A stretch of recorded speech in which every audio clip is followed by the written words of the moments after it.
نہیں یار بچے اب میرے بڑے ہو جا رہے ہیں نا, اب ان کے سامنے میں گناہ ہی کرتے بیٹھا, بچے گناہ کریں گے.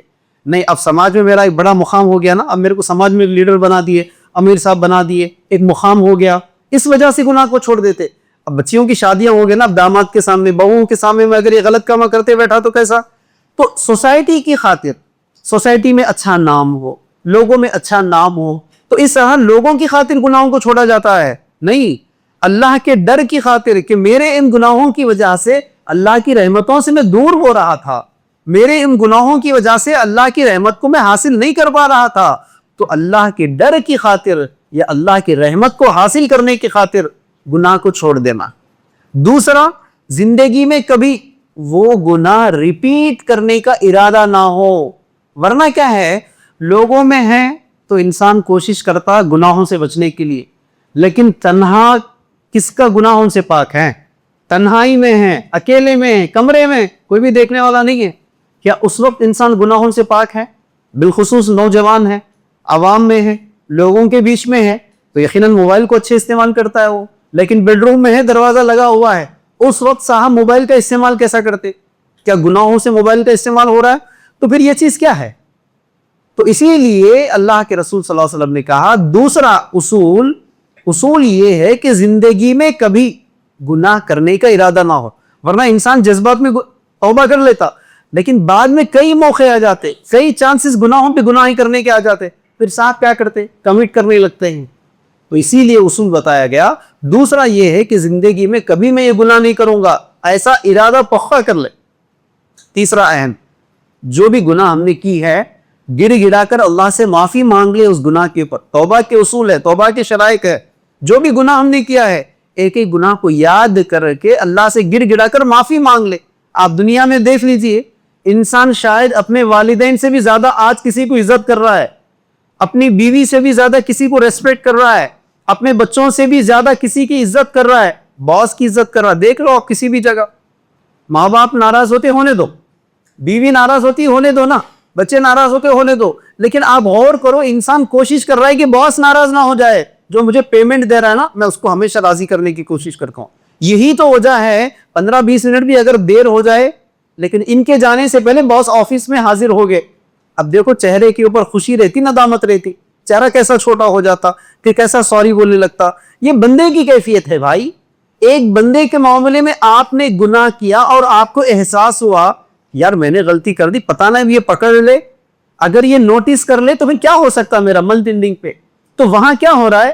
سوری بولا جا رہا ہے, معافی مانگا جا رہا ہے, ندامت ظاہر کیا جا رہا ہے, فیس ایکسپریشنز کے ذریعے سے بتایا جا رہا ہے کہ ہاں یہ بیچارہ ریئلائز کر رہا ہے اپنی غلطی کو.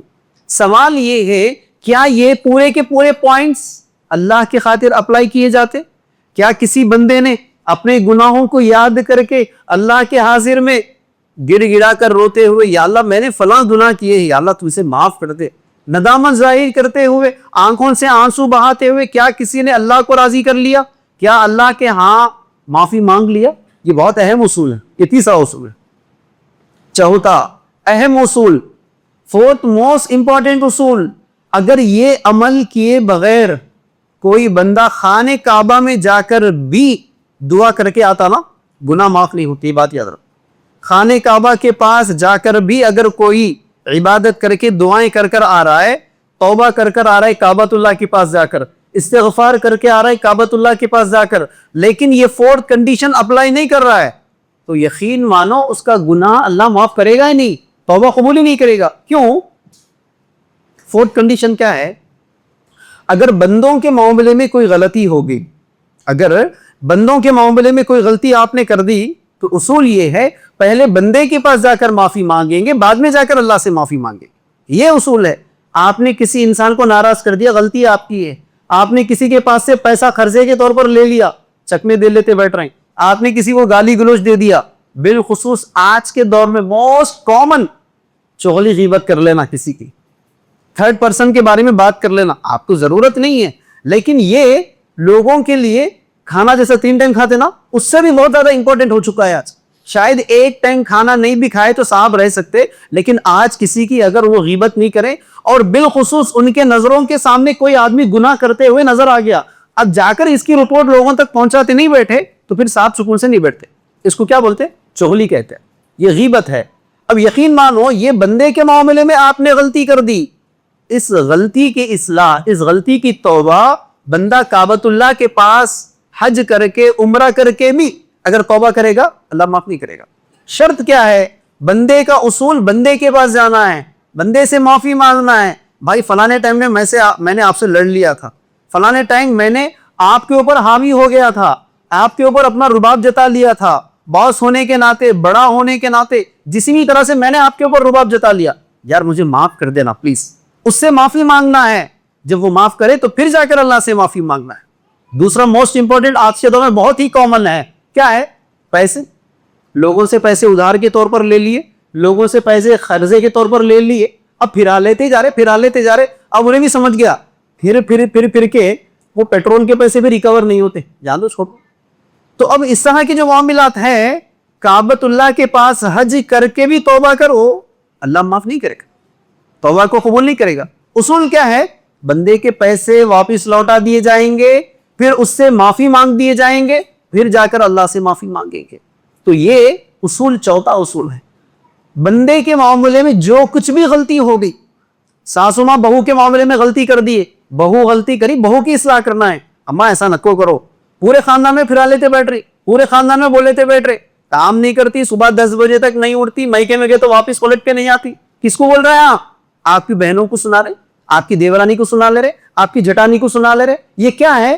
کسی بندی کے معاملے میں آپ نے گناہ کیا, کسی انسان کے معاملے میں آپ نے گناہ کیا. اب اس گناہ کا توبہ جب تک کہ بہو معاف نہیں کرے گی اللہ معاف نہیں کرے گا. بہو بھی کیا کر رہے میڈم, مائکے میں چلے جا رہے تو سسرال کی پوری رپورٹ سنا دے رہے, ہماری ساس ایسا, ہمارا سسرا ایسا, ہمارا دیور ایسا, ہماری ننند ایسی, ہماری جٹانی ایسی, ہمارا جیٹ ایسا, سنا رہی. کہا مائکے میں سنا رہی. اب اس کا بھی گناہ, جب تک وہ سارے کے سارے لوگوں کے پاس جا کر معافی نہیں مانگیں گے, ساسو ماں معاف کر دینا, میں نے فلانے ٹائم پہ جذبات میں جا کر میری ماں کو تمہاری برائی کر دی تھی, دیکھو مجھے معاف کر دو. اگر تم معاف کرو گے تو ہی پھر میری توبہ قبول ہو سکتی ہے, ورنہ پھر اللہ پکڑ سکتا ہے مجھے. جب تک جا کر بندے سے معافی نہیں مانگتے اللہ معاف نہیں کرے گا. اب آپ سوچو, سننے میں چھوٹا جملہ تھا شروع میں, جو بندہ توبہ اور استغفار کرے گا اللہ تعالیٰ اس سے محبت کرے گا. ایک اس لائن کا جملہ ہے, لیکن اس کے پیمانوں کے اوپر غور کریں گے تو شاید 5-10% لوگ بھی نہیں ملیں گے آج آپ کو عمل کرنے والے. کیوں؟ شروع کے 3 پوائنٹس تو پھر بھی کر لیتے, شروع کے 3 پوائنٹس تو گناہ کو گناہ سمجھ کر چھوڑ دینا ہے, یا نہیں تو معافی مانگ لینا ہے, زندگی میں کبھی نہیں کریں گے یہ ارادہ کر لینا ہے. لیکن 4تھ پوائنٹ, بندے کے معاملے میں اگر کوئی غلطی ہو گئی, بندے کے معاملے میں اگر کوئی ندامت ہو گئی تو بندے سے جا کر معافی مانگنا. اگر کوئی حق ہے ہمارے پاس تو حق واپس لوٹا دینا. اب یہاں دیکھ لو کون اتر پائے گا ان اصولوں کے اوپر. باس ہے, امپلائی کے معاملے میں اگر جتنا اس نے غلطی کی اتنا ہی اس کو سزا ملنی چاہیے. اللہ کے رسول نے تو یہاں تک بھی بتا دیا, اگر تم معاف کر دیتے ہو تو تم بہت اعلیٰ ظرف ہو. اصول تو معافی کا بتا دیا, اگر معاف کرتے ہو تو بہت اچھی بات ہے, نہیں پکڑنا چاہتے اتنا ہی پکڑو جتنا اس نے تم پر ظلم کیا. اگر اس سے تھوڑا بھی تم اس کے اوپر ظلم کرو گے تو روز قیامت اس کا بدلہ تم سے لیا جائے گا. اب یہاں دیکھ لو کوئی انسان نہیں بچ پائے گا. صبح اٹھنے سے لے کر رات کے سونے تک کتنے لوگوں کے ساتھ ہماری ڈیلنگز ہوتی ہے, کتنے لوگوں کے ساتھ ہماری ملاقاتیں ہوتی ہے, کتنے لوگوں کے ساتھ ہمارے معاملات ہوتے ہیں, کتنے لوگوں کے ساتھ اٹھتے بیٹھتے ہیں. اس درمیان میں احتساب کرنا کہ کیا میری وجہ سے سنگل 1% کو بھی کوئی تکلیف پہنچی, اگر پہنچی تو پھر کعبۃ اللہ کے پاس جا کر بھی معافی مانگو, جمعہ کے بعد معافی مانگو, شب قدر میں بھی معافی مانگ لو, روزہ رہ کر افطار کے وقت میں بھی معافی مانگ لو. توبہ قبول ہونے والی نہیں ہے جب تک کہ بندے سے معافی نہیں مانگ دیتے. تو ساتھیوں یہ پہلا اصول ہے, یہ فرسٹ پوائنٹ ہے. جو بھی بندہ توبہ اور استغفار کرے گا ان 4 شرائط کی بنیاد پر تو اللہ تعالیٰ کیا کرے گا, اس بندے سے محبت کرے گا. سیکنڈ موسٹ امپورٹنٹ پوائنٹ, اللہ تعالیٰ ارشاد فرماتے کہتے ہیں اللہ تعالیٰ ان بندوں سے محبت کرتا ہے جو بندے پاک اور صاف رہتے ہیں. خدا کیا ہے؟ پاک صفائی کا خیال کرنا ہے, کلینلیس کا خیال کرنا ہے, صاف ستھرائی کا خیال کرنا ہے. اور اللہ کیا کہہ رہا ہے؟ جو پاک اور صاف رہتے ہیں نا ان لوگوں سے اللہ تعالیٰ محبت کرتا ہے. اب پاک صفائی کے اوپر بولنے کے لیے بالخصوص مسلمانوں کی گندگی کے اوپر گفتگو کرنا ہے. مسلمان پاک صفائی میں کتنا خیال کرتا ہے یا کتنا لیزی ہوتا ہے, 2 گھنٹے بھی بس نہیں ہوتے. اس لیے کہ مشہور ہے مسلمان کی گلی خراب, مسلمان کا چولہا خراب بول کے غیر مسلمان نام لگا دیا. آپ دیکھ لو جہاں میں مسلمان ہے آئیڈینٹیفائی کیسا ہوتا, یہ گلی مسلمانوں کی ہے نہیں ہے پتا چلتا گلی کو دیکھ کے. کیوں؟ سڑکوں کی کناروں میں پورے پان کے تھوکا ہیں, ہاں خان صاحب رہتے یہاں پہ, خالی آئیڈینٹیفائی کر سکتے. کیوں؟ خراب معاملہ ہے, صفائی کے معاملے میں خیال ہی نہیں کیا جاتا. پوائنٹ وائز غور کرنا ہے. صبح سے پہلی صفائی کا خیال کرے, دلوں کو صاف کر لے. صبح سے پہلی صفائی دلوں کی صفائی میں 2 قسم کی صفائی. پھر پہلی صفائی شرک جیسے گندگیوں سے اپنے دل کو صاف کرو اور توحید کے ذریعے سے اس کو بھر دو. اس دل کے اندر صرف ایک ہی اللہ کی عبادت ہونی چاہیے, اس دل کے اندر صرف ایک ہی اللہ کی اطاعت ہونی چاہیے, ایک ہی اللہ کی فرمانبرداری ہونی چاہیے. اس دل کو شرک کی گندگیوں سے پاک کر لو, نمبر 1 دل کی صفائی میں. دوسرا, دل کی صفائی میں وہ چھوٹے حرکتاں جو رہتے نہیں, ناراض ہو جانا, رس جانا, یا نہیں تو دل میں برا مان کے بیٹھ جانا, حسد کرنا دل سے کسی کے بارے میں نیگیٹو سوچنا, یہ پورے کہاں سے ہوتے؟ دل کے معاملے میں نا. 2 لوگ جا رہے آپ کے سامنے سے گزر گئے, سلام نہیں کرا, نکل گیا, غور نہیں کرا ہوں گا بیچارہ, انہیں کون سے کی سوچ میں تھے ہوں گا. اب وہاں سے پورا ریکارڈ شروع ہو جاتا, سلام نہیں کرا, کس چیز کا بدلہ لے رہا کی کہے گی. تو آپ کر دو نا بھائی سلام, آپ سلام کرے جواب بھی نہیں دیا, بدگمانی شروع ہوتی نہیں ہوتی؟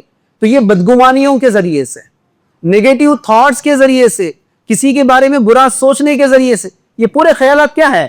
نیگیٹو خیالات ہے. آج نہیں دیکھ رہے آپ نیگیٹو خیالات کا معاملہ تو اتنا ٹاپ پر ہے, ڈھونڈنا پڑتا بندہ تھوڑی دیر گفتگو کرا تو یار انہیں کتنا پازیٹیو ہے, نہیں ہر ایک کا معاملہ یہ. تو سب سے پہلی چیز کیا ہے؟ اپنے خیالات کو, اپنے دل کو پاک اور صاف کرو نیگیٹو خیالات سے. دوسرا اہم چیز, اپنے جسم کو پاک رکھو, اپنے جسم کو ہر طرح کی گندگیوں سے صاف رکھو. ورنہ 5 وقت کی نماز, اس سے بڑا ثبوت کیا ہے ایک مسلمان بندے کی صفائی کا؟ جب تک بندہ وضو نہیں کرتا کیا اس کی نماز قبول ہوتی؟ اس کی نماز قبول نہیں ہے بندہ جب تک کہ وضو نہیں کرتا, اور اس وقت تک اس کی وضو قبول نہیں ہوتی جب تک بندہ طہارت نہیں ہے. اگر ایک بندہ حمام گیا, طہارت نہیں لیا, واش روم گیا, دھو لے کے نہیں آیا, یا بیوی کے ساتھ ہم بستری کر لیا, غسل نہیں کر لیا, لیکن وضو کر کے آ کے نماز پڑھ رہا ہے, کیا خیال ہے وضو قبول ہوئی اس کی نماز ہوئی؟ نہیں نا. اب آپ سوچو اسلام نے پاک صفائی کا خیال کتنا اہم رکھا ہے. 5 وقت کی نمازوں سے پہلے وضو کو شرط رکھا ہے. اگر وضو نہیں ہوئی تو آپ کی نماز نہیں ہو, اگر طہارت نہیں لیے پھر آپ کو وضو نہیں ہوتا. شرائط کیسے ہیں؟ لیکن افسوس کی بات کیا ہے, یہ مسلمان جس کو اسلام نے پاک صفائی کے تعلیمات اتنے اہم دیے, نہ صرف اہم دیے, چھوٹے جبکہ بچے جب مدرسوں میں جاتے یا مکتب میں جاتے 40 حدیثاں جو سناتے, چھوٹے جب سے سناتے تھے, الطہور شطر الایمان, پاکی آدھا ایمان ہے. دیکھو پاک صاف رہنے کو ایمان کا حصہ نہیں بتایا گیا بلکہ آدھا ایمان بتایا گیا, آف دا بلیو بتایا گیا ہے. لیکن وہ مسلمان پاک صفائی کے معاملے میں کتنے پیچھے, اس لیے کہ صاحب 5 وقت نماز کو آئے تو نہ وضو کریں گے. اسلام نے کیا کہا؟ پاک صاف رہنا ہے. تو دوسرا اصول اپنے جسم کو پاک صاف رکھنا ہے. سوال یہ ہے جسم کو پاک صاف رکھنے کے لیے وضو کرنا پڑتا, اب انہیں نماز کو آئے تو وضو کریں گے نا, اب نمازوں کو آتے کہاں لوگ, یہ ہمارا معاملہ ہے. بالخصوص ظہر, عصر, مغرب پھر بھی سوچا جا سکتا ہے شاید کاروبار پہ ہوں گے, چاہے نوکری پہ ہوں گے, حالانکہ اس وقت بھی معافی نہیں ہے. اگر مسجد جا نہیں سکتے, جس جگہ ہے اس جگہ نماز پڑھنا ہے. 10 افراد ہے, 10 افراد مل کر وہاں جماعت کی نماز پڑھنا ہے. لیکن فجر اور عشاء, کتنا ہی بزی پرسن کیوں نہ ہو, کتنا ہی کاروباری آدمی کیوں نہ ہو, کتنا ہی بڑا جاب کرنے والا کیوں نہ ہو, فجر اور عشاء تو آفس میں نہیں ہوتا ہے نا, دکان پہ نہیں ہوتا ہے نا, فیکٹری میں نہیں ہوتا ہے نا, وہ تو گھر پہ ہوتا ہے. لیکن کیا دیکھتے ہیں آپ بالخصوص فجر کی نماز میں لوگوں کو پاتے ہیں آپ, عشاء کی نماز میں لوگوں کو پاتے ہیں؟ نہیں نا. عشاء کے ٹائم پہ تو صاحب مارکیٹ میں ہوتے, خرید و فروخت کے لیے یا دوستوں سے ملاقات کے لیے مارکیٹوں میں گھومنے کے لیے ہوتے ہیں لوگ, اور فجر تو نیند میں نکل جاتی صاحب کی, تو آئیں گے کب؟ مشکل سے جمعہ میں حاضری ملتی, مشکل سے. تو اب سوچو اسلام میں جو اصول بتایا پاک صفائی کا, نماز کے لیے شرط رکھا گیا وضو کو. بندہ نماز کو آتا تو کم از کم 5 وقت وضو کرتا تھا وہ, لیکن نماز کو آتے ہی نہیں تو پھر وضو کرے گا کب؟ اسی لیے ساتھیوں دوسرا شرط، سیکنڈ پوائنٹ اہم یاد رکھنا ہے کہ ہمیشہ پاک اور صاف رہنا ہے. نماز کے لیے وضو کرنا ہی کرنا ہے، لیکن اس کے علاوہ روز میں ہر روز صبح شام پانی نہانا ہے. ایسے گرما کے موسم میں بالخصوص شادی شدہ جو افراد ہے جن کو یقین ہے کہ میں بیوی کے ساتھ رہتا ہوں، اس کے لیے تو صبح اور شام نہانا ضروری ہے، چونکہ پاک صفائی کا حصہ ہے. تیسرا اہم چیز، تھرڈ موسٹ امپورٹنٹ، ہم جس جگہ رہتے، ہم جس ماحول میں رہتے، وہاں کے اطراف و اکناف کو بھی صاف رکھنا ہے. آپ کو معلوم کیا آج اسلام نے پاک صفائی کو اتنا پروموٹ کیا، اسلام نے پاک صفائی کو آدھا دین کہا، اسلام نے پاک صاف رہنے والوں کو اللہ محبت کرتا ہے کہا، لیکن یہ مسلمان نہ اس پر عمل کر سکے، نہ لوگوں کو اس کی تعلیم دے سکے. تو اب ہوا کیا؟ غیروں نے آواز اٹھائی اس کے اوپر، غیروں نے نعرہ دیا. نہیں سنے 3-4 سال پہلے سوچھ بھارت ابھیان؟ کیا ہے سوچھ بھارت ابھیان کے ذریعے سے لوگوں کو کیا پیغام دیا گیا؟ وہی تو پاک اور صفائی کی تعلیم دی گئی. حالانکہ آپ کو بھی معلوم ہے جس نے یہ آواز دی، جس نے یہ کال دیا، وہ تو صرف پیپر کٹنگز کے لیے یا فوٹوگرافز کے لیے تھوڑی دیر کے لیے صفائی کی تھی اس نے. اس کے بعد آپ کو بھی معلوم ہے پورا ڈپارٹمنٹ کیسا سویا ہوا ہے. لیکن بتانا مقصد یہ ہے غیروں نے آواز اٹھائی ہے نا کم از کم پاک صفائی کو لے کر، لیکن کیا مسلمانوں نے اس کے اوپر کوئی آواز اٹھائی؟ خود عمل کریں گے تو آواز اٹھاتے نا صاحب، عمل کرے تو آواز اٹھاتے، عمل میں چھوٹا ہے. یہ سب سے بڑا پرابلم ہے. تو اسی لیے تیسرا اہم چیز، ہم جس جگہ بھی رہتے، ہم جس ماحول میں بھی رہتے، خاص کر گھر کے باہر نکلے، آفس میں ہیں، کاروبار میں ہیں، نوکری میں ہیں یا کہیں ٹریولنگ میں ہیں، ہمارے اطراف و اکناف اتنا پاک صاف رکھنا چاہیے ہم کو دیکھ کر غیر گواہی دینا کہ نہیں یہ مسلمان ہے جو اتنا پاک رہتا. حالانکہ آج غیر خود بولتا مسلمان پاک نہیں رہتا یار. خاص کر ہاسپٹلوں کو چلے جاؤ، پوری گندگی کس کی وجہ سے؟ مسلمانوں کی وجہ سے. کئی علاقوں میں ایریاز آئیڈینٹیفائی ہو جاتے ہیں کہ یہاں مسلمان رہتے ہیں. نان مسلمز کے کالونی میں چلے جاؤ، غیر مسلمان رہتے سو بستیوں میں چلے جاؤ، کالونی کتنے نیٹ اینڈ کلین رہتے، مکانات کتنے نیٹ اینڈ کلین رہتے. وہی آپ مسلمانوں کی گلیوں میں چلے جاؤ، پہلا انڈیکیشن گندی نالیاں. نہیں دیکھ رہے آپ صاحب 1-1 کروڑ کا مکان بنا لیتے، 50-50 لاکھ کا مکان بناتے، لیکن گھر کے سامنے جو ڈرینیج جاتا ہے نا، اگر آدمی 10-10 ہزار روپے بھی ڈال لیے 50 ہزار روپے میں کام ہو جاتا ہے. لیکن منسپل والا آ کے کرنے کے انتظار میں خود گندگی میں رہیں گے، 50 لاکھ کے مکان میں رہیں گے، 10 ہزار خرچہ کر کے گھر کے سامنے صاف کر لیتا ہوں. سوچتا کوئی مسلمان؟ کیوں؟ دماغ میں ہے نہیں نا پاک صاف رہنے کا، مائنڈ بنا ہوا نہیں نا پاک صاف رہنے کا. یہ وجہ ہے. چوتھا اہم چیز، گھروں کو پاک صاف رکھنا ہے. ایک عورت کتنی ذمہ دار ہے، ایک عورت کتنی سمجھدار ہے، ایک عورت اپنے گھر کو لے کر، گھر والوں کی تربیت کو لے کر کتنی سنسیئر ہے. کیسے پتا چلتا؟ گھر کے پاک صاف ماحول کو دیکھ کر پتا چلتا ہے. اگر عورت ذمہ دار ہے، سنسیئر ہے، اچھی تربیت یافتہ ہے، اچھے گھرانے کی عورت ہے، علم والی عورت ہے، آئیڈینٹیفیکیشن کیسے پتا چلتا ہے؟ پاک صفائی سے ہی. ورنہ 2 چیزیں یاد رکھو، آپ کسی کے گھر پہ داخل ہوئے، انہوں جب بات کرنا شروع کرتے تو بات کرنے کے بعد پتا چلتا ان کا لہجہ کیسا ہے، لیکن بات کرنے سے پہلے تو اطراف میں آپ دیکھ سکتے، تو پہلا انڈیکیشن گھر سے پتا چل جاتا ہے. گھر میں جاؤ، آج کا ماحول تو بالخصوص ساتھیوں، ایک دور چھوٹے چھوٹے کمرے تھے، 10-10 لوگ بستے تھے. آج گھر میں رہتے 2، گھر میں رہتے 3-4، بڑے کے بڑے کمرے بھی ہیں، لیکن صاف ستھرائی کا کوئی خیال نہیں. کان کے کپڑے وہیں پڑے ہوئے ہیں، کان کے برتن وہیں پڑے ہوئے ہیں، کان کا کچرا وہیں پڑا ہوا ہے. ہفتہ تک کپڑے دھوئے نہیں جاتے، تو ایسی ڈال دو میلال دانوں میں. نہیں دیکھ رہے ہیں آپ گھروں کا ماحول؟ پاک صفائی کا خیال ہی نہیں کیا جا رہا آج گھروں میں. ہاں، گھر کو پاک صاف کرنا تو کب یاد آتا معلوم ان لوگوں کو؟ جیسا کہ اللہ تعالیٰ نے قرآن میں کہا لعلکم تتقون. رمضان اسی لیے آیا کہ تمہارے اندر تبدیل کرنے کے لیے. تو رمضان کے آنے سے پہلے رمضان کے سلسلے میں بندہ کیا اعمال کرنا ہے اس کی فکر کرنا. اپنی فکر نہیں کرتے. رمضان آیا تو گھر کی فکر کرتے. یہی تو وجہ ہے کہ اب کل سے روزے شروع ہونے والے ہیں، اب آج پورا گھر جھڑکتے بیٹھتے بیٹھو، آج گھر کی صفائی کرتے بیٹھتے. ارے کئی کو بھائی ہفتے میں ایک بار، یہ روز مرہ کیوں نہیں کرتے؟ آپ دماغ میں نہیں ہے نا. رمضان آیا تو روزوں میں کیسی پابندی ہونی چاہیے, عبادات میں کیسی پابندی ہونی چاہیے, تلاوت میں کیسی پابندی ہونی چاہیے, اس کی پلاننگ ہوتی نہیں نا, گھر کی پلاننگ ہوتی. اجی گھر کو پینٹ کرا لیں گے نا آپ, بہت پرانا رمضان آ رہا, نہیں سنتے. تو پتہ کیا چل رہا ہے, لوگوں کا ذہن کیا بنا ہوا ہے, سال میں ایک مرتبہ رمضان میں صاف کرنا ہے. بالخصوص اہم نکتہ, 1 مہینے کے بعد بقرعید آنے والا ہے. دیکھتے نا, 1 مہینہ بھی نہیں ہے, 15-20 دن بھی بچے ہوئے نہیں ہے. بقرعید سے تو سب سے بڑا ثبوت مل جاتا ہے کہ یہ مسلمان کتنے گندے ہوتے ہیں. آپ نہیں دیکھتے, جبکہ بقرعید کا پیغام یہ ہے, قربانی کا پیغام یہ ہے کہ یہ مسلمان قربانی دینے والا آدمی ہے.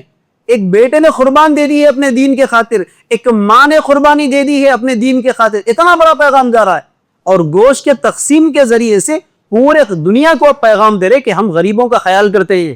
وہ انسان جو دن بھر, ہفتے بھر, مہینے بھر, سال بھر بھی شاید گوشت نہیں کھاتا ہوگا, لیکن بقرعید کے دن دیکھ لو کوئی غریب آپ کو ملتا ہے جس کے گھر میں گوشت نہیں رہتا ہو. سوال یہ ہے, گوشت کے تقسیم کے ذریعے سے اتنا بڑا پیغام تو ہم دیتے ہیں, لیکن اسی جگہ گندی ثبوت کیا دیتے ہیں معلوم, قربانی کر دیے. بس پڑوس میں اگر کوئی غیر ہے, اب انہیں تو ناک بند کر لیکن بیٹھ جانا ہے. بکرے کی گندگی پوری گھر کے بازو میں ڈال دیے, گائے کی گندگی پوری گھر کے بازو میں ڈال دیے. نہیں دیکھا یا نہیں, اگر گھر کے سامنے مین ہول جا رہا ہے تو اس کے اندر پورا کچرا ڈال دیے. اتنا بھی خیال نہیں ہوتا کہ یار وہ بکرا خرید کے لانے کے لیے کم از کم 100 روپیز تو میں نے آٹو والے کو دیے ہیں, ہے نا. جا کر جہاں سے میں نے بکرا خریدے وہاں سے گھر تک لانے کے لیے 100 روپیز آٹے والے کو دیے ہیں. میں وہی 100 روپیز اور ایک آٹو والے کو دوں گا, یہ پورا گندگی لے جا کر پراپر وے میں پھینک کر آؤں گا تاکہ میرے علاقے میں کسی کو تکلیف نہ پہنچے. خاص کر کوئی غیر مسلمان میرے بستی میں رہتا ہے, اسے پتہ ہی نہ چلے کہ میں نے ذبح کیے. گوشت جا کر دیتا ہوں تو سوال کرے کہ بھائی آج تو کوئی بدبو نہیں آئی. ہر سال بدبو آتی تھی, ناک بند کر لیتے تھے ہم لوگ, لیکن ہوتا دور دور تک نہیں ہوتا ہے. گھر کے بازو میں پورا کچرا ڈال دیتے ہیں. اب چونکہ آج کل چمڑا تو خریدنے کا سلسلہ نہیں رہا نا, چمڑا اب صاحب بھی کیا کر رہے ہیں, مسجدہ والے بھی چمڑا نہیں لے رہے, مدرسے والے بھی چمڑا نہیں لے رہے. آسان سستا کیا ہے, گھر کے سامنے پھینک دو چمڑا. خیال ہوتا اڑوس پڑوس کا پاک صفائی کے معاملے میں نہیں. پھر اگلے دن صبح وہاں سے اپن ہی گزرتے, ناک بند کر لے کے گزرتے, بچے کو بولتے ناک بند کر لے رہے, بدبو آتی. یعنی ضمیر کو مار لے کر اس گندگی میں سے تو گزریں گے, لیکن پاک صفائی کا خیال نہیں کریں گے. تو اس لیے ساتھیوں, اللہ کیا کہہ رہا ہے, اللہ یحب المتطہرین, پاک اور صاف رہنے والوں کو اللہ محبت کرتا ہے. تو آج کے بعد چوتھا اصول کیا کرنا ہے, اپنے گھروں کو صاف کرنا ہے. اور 5واں اہم, قربانی سے پہلے پراپر پلاننگ کرو. 10-10 ہزار 15-15 ہزار کا جب بکرا خرید رہا ہوں میں, 4-4 ہزار روپے 3-3 ہزار روپے حصے میں بھی اگر میں شامل ہو رہا ہوں تو میرے گھر کی حفاظت جیسے کرتا ہوں میں گندگی سے, میرے محلے کی بھی میں حفاظت کروں گا. خاص کر میرے جانور کی وجہ سے, میرے قربانی کی وجہ سے میرا پڑوس مسلمان ہو یا غیر مسلمان, اس کو تھوڑی سی بھی تکلیف نہ پہنچے, میں اس کا خیال کروں گا, تبھی جا کر آپ کی قربانی قبول ہوگی. ورنہ بکرا ذبح کرنے کا تو شاید اجر ملے گا, لیکن پڑوس کو بدبو کے ذریعے سے جو تکلیف آپ نے پہنچائی اس کا تو گناہ 100% آپ کو ملے گا. یہ بات یاد رکھو. 5واں اہم اصول, جس مسجد میں عبادت کے لیے جاتے ان مسجدوں کو صفائی کا خیال کرو. ورنہ مسجدوں کی صفائی پہ بولنا بولے تو صاحب گھنٹہ بس نہیں ہوتا. اللہ کے رسول صلی اللہ علیہ وسلم نے کیا کہا معلوم, اس پوری دنیا میں, اس پوری دھرتی میں سب سے محبوب ترین چیز اللہ کو, سب سے پسندیدہ چیز کیا ہے معلوم, پوری دنیا میں اللہ کے لیے پسند ہے سو چیز مسجد ہے. حدیث ہے, اللہ کے رسول نے کہا یہ پوری دنیا میں, ہول یونیورس میں سب سے پسندیدہ جگہ اللہ کے نزدیک مسجد ہے, اور پوری دنیا میں سب سے گندی جگہ مسجد کے حمام. صحیح کہہ رہا ہوں, دنیا میں سب سے اچھی جگہ مسجد ہے اور دنیا میں سب سے گندی جگہ مسجد کے حمام ہے. بنانے والے کون, ہم ہی تو لوگ ہیں, ہم ہی تو افراد ہیں. آپ سوچ لو, آج کسی بھی مسجد کو جاؤ, کسی بھی مسجد میں واش روم جانا یا تو خے آ جاتا یا تو ناک بند کر لے کے کام نکالے کے آ جاتا. کیوں, حمام اتنے گندے. کرنے والے کون, یہی مصلی حضرات ہیں, ہم ہی افراد ہیں. کہ ہم نے کبھی سوچا کہ میں جس حمام میں بیت الخلاء کے لیے جا رہا ہوں, میں جس حمام میں طہارت کے لیے جا رہا ہوں, اس کو صاف رکھنا چاہیے. ان جنرل میں مومن ہونے کے ناطے, مسلمان ہونے کے ناطے تو صاف رکھنا ہی رکھنا ہے. یہاں اللہ کا گھر ہونے کے ناطے اللہ نے کہا کہ دنیا میں سب سے محبوب ترین جگہ مسجد ہے میرے لیے, اللہ کے لیے. تو ایسے وقت میں مسجد کے حماموں کو صاف رکھنا ہر انڈیویجول کی ذمہ داری ہے. ہم مسجد کو صاف رکھنا, مسجد کے حماموں کو صاف رکھنا تو دور کی بات ہے، ٹوائلٹ کر دیے، صاف فلش کر دیے تو بہت بڑا احسان کر دیے. کیا بول رہا ہوں میں؟ ٹوائلٹ کرنے کے بعد پانی بہا دیے تو بہت بڑا احسان کر دیے. پیشاب جانے کے بعد تھوڑا پانی بہا دیے تو بہت بڑی قربانی کر دی احسان ہو. کیوں؟ اپنے مزاج میں پانی بہانا بھی نہیں ہے نا. یہی تو وجہ ہے کہ بعض جگہ دیکھو بورڈ لگا کے رکھ دیتے، برائے مہربانی ذرا پانی بہا کر چلے جائیے. کیوں نوبت آ رہی یاد دلانے کی؟ کیوں آ رہی؟ مزاج میں نہیں ہے نا، مزاج میں صاف ستھرا کی نہیں ہے. جو گندگی میں نے بہایا ہے کم از کم میں اس کو صاف کر دیتا ہوں. پکڑ کے صاف کرو نہیں بول رہے آپ کو، برش پکڑ کے صاف کرنا نہیں ہے، صرف پانی بہانا ہے. آج مسلمان کے نزدیک اس کا بھی سینس نہیں ہے. یہی تو وجہ ہے آج کوئی بھی آدمی تھوڑا صاف ستھرا رہنے والا، تھوڑا وی آئی پی ٹائپ کا آدمی ہے، تھوڑا ریسپیکٹیبل پرسن ہے، آپ دیکھ لو مسجدوں کے حمامہ نہیں جاتے وہ لوگ، چونکہ ان کو معلوم ہے مسجد کے حمام گندے ہیں. آپ مان لو آج غیر مسلمانوں کو اسلام کا میسج دینے کے لیے، غیر مسلمانوں کو اسلام کے قریب کرنے کے لیے، اسلام سے متعلق غلط فہمیاں دور کرنے کے لیے ان کو آج مسجدوں میں بلایا جا رہا ہے.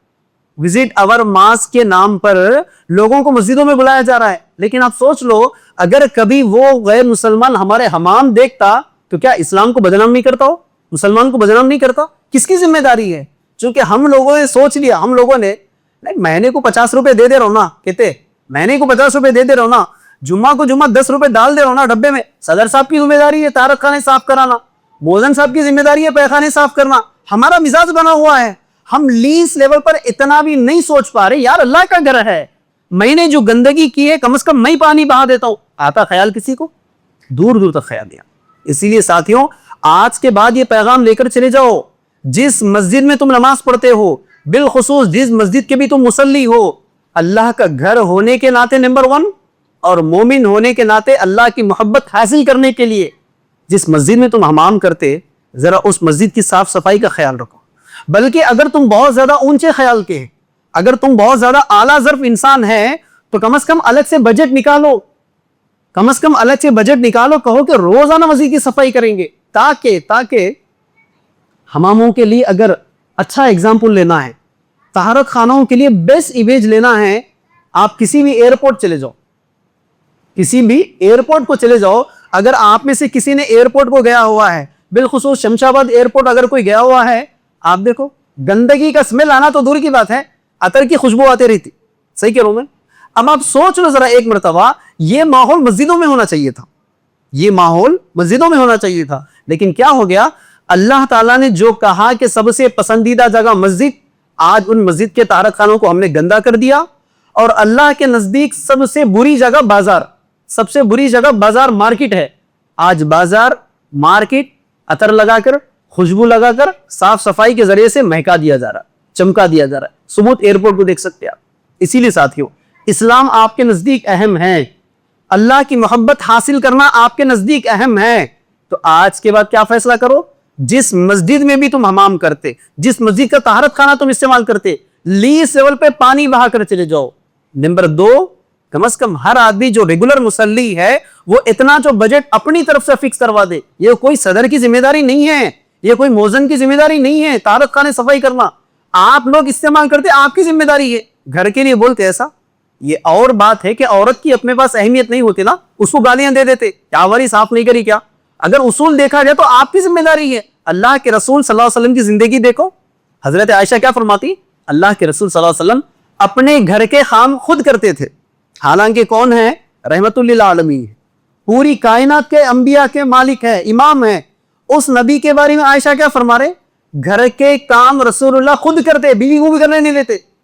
اپنا جوتا پھٹ گیا خود سی لیتے ہیں، اپنا کپڑا پھٹ جائے خود سی لیتے ہیں، اور گھریلو کاموں میں اپنی بیویوں کو مدد کرتے.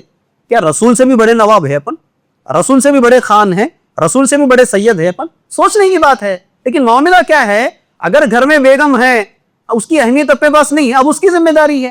جمعہ آ گیا تو بیچاری پیخانے صاف کر لیتے بیٹھنا. کیا آپ میں سے کبھی کسی نے صاف کیا؟ یا نہیں، چلو کم از کم 500 روپے دے کے میتھر کو بلا کے پیخانہ صاف کروا. تو خیال ہی ہمارا گندا ہے نا، ہمارے خیال ہی میں تو گندگی ہے، تو پھر اطراف و اکناف کو کیسے صاف کریں گے؟ اور جو انسان اپنی بیوی کی اہمیت کو نہیں سمجھا پاک صفائی کے معاملے میں، وہ مسجد کی اہمیت کو سمجھے گا، مسجد کے مؤذن کی اہمیت کو سمجھے گا، مسجد کے امام کی اہمیت کو سمجھے گا؟ سوچنے والی بات. اس لیے ساتھیوں کوئی کسی کا ٹھیکیدار لیا ہوا نہیں ہے یہاں پر, اللہ کا گھر ہے. صبح جیسے آ کے کہتے ہیں کہ نہیں اللہ کا گھر ہے, سب کو اجازت ہے نماز پڑھنے کی, ویسے ہی طہارت خانوں کی صفائی کی سب کی ذمہ داری, سارے کے سارے لوگ ذمہ داری ہے. تبھی جا کر اللہ رب العالمین کی محبت حاصل کر سکتے ہیں. یہ وہ دو نکات ہے ساتھی, جس کے عمل کرنے کی وجہ سے اللہ تعالی ہم سے محبت کرتا. جب اللہ ہم سے محبت کرتا ہے تو پھر ہمارے گناہوں سے ہم کو پاک کرتا ہے. جب اللہ ہم سے محبت کرتا ہے تو پھر وہ ہمارے لیے جنت کے آسان راستے بنا دیتا ہے. جب اللہ ہم سے محبت کرتا ہے تو پھر وہ ہمارے لیے جہنم کو حرام کر دیتا ہے. جب اللہ ہم سے محبت کرتا ہے تو پھر جنت میں داخلہ ہو جاتا ہے. اللہ رب العالمین سے دعا ہے, اے پروردگارا, جو کچھ کہا اور سنا گیا ہے کہنے اور سننے والوں کو ان تمام باتوں پر عمل کرنے کی توفیق عطا فرما. ہم تمام کو ہر حال میں ہمیشہ ہمیشہ توبہ اور استغفار کرتے رہنے کی توفیق عطا فرما. صاف صفائی کا, صاف ستھرائی کا خیال کرنے کی توفیق عطا فرما. جب تک ہمیں اس دنیا میں زندہ رکھ صحیح اسلام پر عمل کرنے کی توفیق عطا فرما. خاتمہ ایمان بالخیر ہو. وآخر دعوانا الحمدللہ رب العالمین.